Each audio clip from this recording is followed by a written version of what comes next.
They can make or break a channel, they can draw or repel eyeballs. This is Tonight. I'm Bruce Whitfield, and tonight we speak to Jack Devnarain, who is the chairman of the South African Guild of Actors, and to Sophie Ndaba, who's a Generations actress, about how much actors should earn. Confirm for me. Average 55,000 Rand, we're told by the producer of Generations that you guys earn. Is that figure right?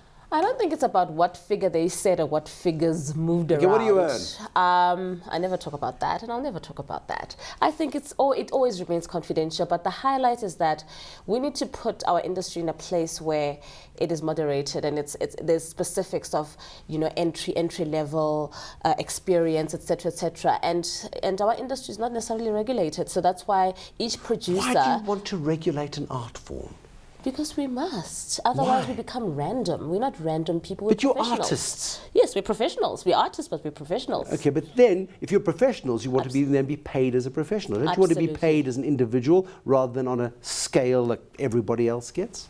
Well, remember, even though there's a scale that's preset, then there comes negotiation for yourself, and you say, okay, this is the bracket that I fit into. Just like CEOs, there's always brackets, and people say, okay, if you're a CEO for a huge organization, then this is where it would begin, but everybody negotiates. So yes, I would say they should be open to negotiation. Open to negotiation. So you want it regulated, but you want it negotiated as well. So you Absolutely. So you want your cake and eat it. What's the point of having the cake? It's not about having your cake and eating it. It's about having rates that people can have guidelines. It's basically a guideline to say this is our starting point. However, at the producer's discretion or the channel's discretion, they can say, because of the budget that we have and because of your experience, even though this is the level where we see you, we can add that because of the value you yourself as a brand you're bringing to our brand. Okay, Jack, do we need to regulate what actors get paid? I think it's important because that's how we avoid exploitation of talent. And certainly the more experienced you are, the bigger following you have, the more work you've done in the industry, and if you're recognized globally, then there should be a premium attached to that. But isn't there a natural market? Isn't there a free market that dictates the rate that people, extremely talented people, would get in a free market, which is as it operates at the moment? Every actor has the right to negotiate their rate. And Sophie's right. I think when you have somebody coming out of university, they've done their training, they've started the process of investing in themselves and their own career, then that scale should be set at a point that would be different from somebody who's spent 30 years in the industry, who's earned their stripes. And that's part of what we're looking for as Saga when we're saying that regulation should exist. Because the industry can regulate itself, and so it should, and it will permit not just scales or minimum rates that should be applied, but it goes beyond that, where often actors make the mistake of saying, we should be regulated by labor laws. The Guild is saying, no, actually, because we are independent contractors, and as a result of that, different laws apply. And what are those laws and how are they contained?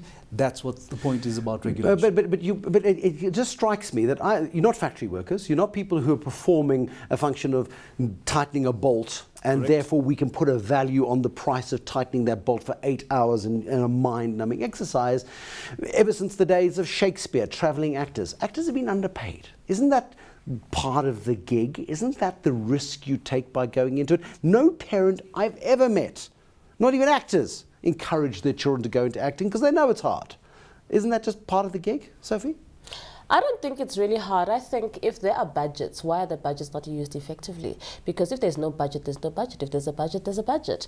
And I believe that we all come in collectively as a team, whether it may be producer, talent, crew, everybody comes together. And because this whole team comes together, they add value and they bring value to, for instance, a particular channel or a particular organization. And that's how they make their money. So we are saying that because we are able to see that this is a profit-making show, or organization, we should be able to be in a position where we are able to negotiate and say, because of our input in this, your channel has grown, your show has grown, can we not have these rates reviewed? Why are they not being reviewed? Give me that sense, because as I understand, SABC is the channel, it then commissions a production house to produce a show. Generations is probably the most successful South African television show, alongside Noot for Noot maybe, over the last 20 years of South African television. Why is it so restricted? Is it an SABC thing? Is it a production production company thing? Is it a producer thing? What is it? Remember, the production company is contracted by the SABC or whomever they would be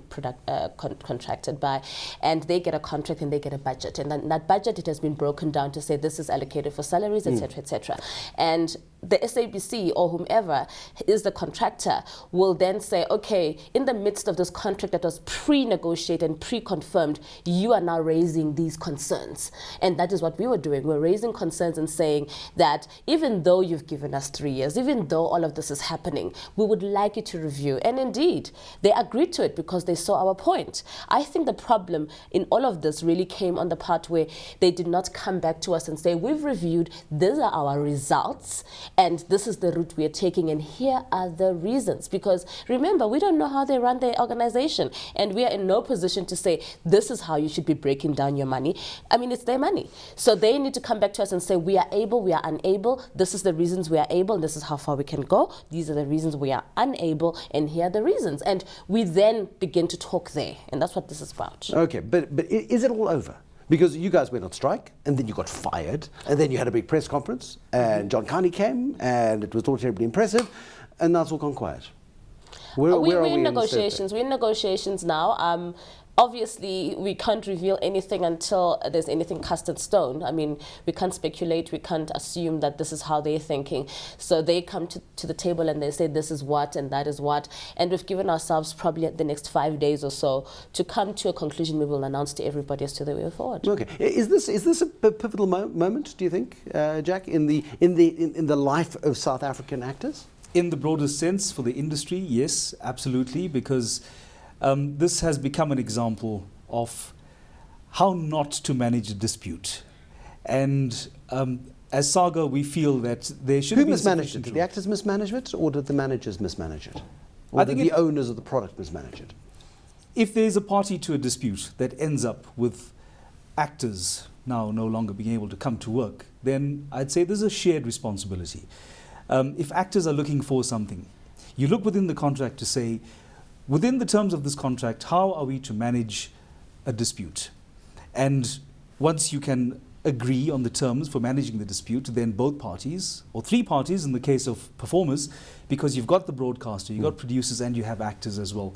And with those three parties, they need to decide in terms of this contract, which is the standard actors freelance agreement, we will manage the dispute in this way. And I think things did go way past where they should have gone. And I think the reason this is of such importance to the industry at large is because we don't want to see actors out of work. We don't want to see productions losing viewers and channels and broadcasters losing viewers as well. We want to grow the industry. And to do that, I think as SAGA, as the South African Guild of Actors, we need to show that actors are willing to be part of the negotiation. We appreciate that there's a continuum in the relationship. And actors can't act unless there's a production. The production can't be broadcast unless there's a broadcaster. Yeah. We rely on each other and we place a premium on that relationship. Has there been a disproportionate rewarding of the broadcaster? The broadcaster has made a lot of money out of Generations. It would argue that it has created the platform, it's created the space for Generations to exist. It deserves, therefore, to be successful. Why do you believe that there is an imbalance between their risk-taking in terms of funding the production and your guys' contribution to boosting your careers? I wouldn't see a product like a brand like Generations be a risk-taking project. I mean, yes, when you begin a new show, you can say, let us commission this and take the risk. Generations is beyond risk-taking. Actually, it brings in a lot of revenue for the SABC. So when you look at it, as people who've, I mean, for myself, I've been on Generations for the past 20, 21 years. So when I look at that, I say to myself, this is a brand that every advertiser wants to associate themselves with. Therefore, they should be in a position to say, we cannot necessarily pay you what you want. We will meet you halfway. However, we'll also incentivize. That then motivates talent to work harder and reach the targets that are set. How about, this is an idea, crazy idea. Yeah. We've seen people in the corporate sector fall out with their bosses. They leave. They go and start up their own businesses. How about Sophie Ndaba Productions, or whatever the case might be, the Generations cast productions? You go off to Mnet and you say, we'll do Igoli Goli or something. The crew will come from Generations. We will bring viewers to Mnet, or we will bring viewers to the various ETV channels that are being launched. If you don't like your employer, how about switching? I don't think Back we are all yourselves. sitting back and saying, "Oh my gosh, Generations is my only bread and butter, and therefore if it closes down, that's the end of me." Definitely not.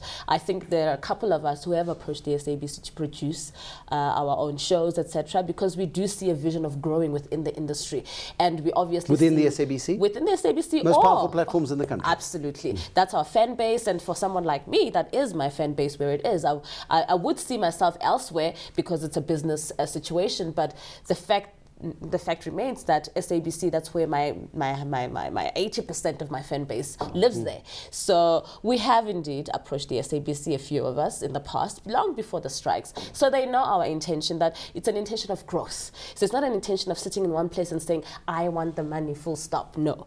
I mean, we are saying they need to do what is right. They need to look at their budget. They need to review them.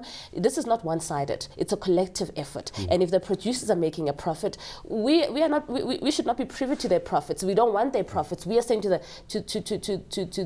SABC, come to us as talent and say, this is the revenue that we are making. This is what we feel we should incentivize you with. And this is whatever we give the production house, that's theirs. I don't think we really have a claim or wanted ever a claim on their profits. I'd like to pick up on that as well, Bruce, if I may. We appreciate that it's the broadcaster that carries a massive risk as well. So actors do not own the intellectual property of their performance. And it's an important feature about being an independent contractor, especially if you're working on TV. So the broadcaster owns the copyright, the intellectual property right, and the production itself would then be a property of the broadcaster. They have the right, and it's contained within the contract as well, of commercial exploitation of that property. So yes, that property can be sold on, it can be licensed to other broadcasters in other territories, and actors would say that's fine, we're not asking for anything more, but it is contained within our contract that we should earn a percentage of But this is bottom line is, this is pivotal. This is an interesting watershed moment, possibly for the South African acting industry. Yeah. At that point, we will leave it. My thanks to both of my guests this evening. Neither of them shed a tear. It was very good. They contained themselves. Good actors. Jack Devnarain, the chairman of the South African Guild of Actors, and Sophie Ndaba, the Generations actress, well, ex-Generations actress for the time being anyway. Thanks for watching. Until tomorrow, good night and goodbye.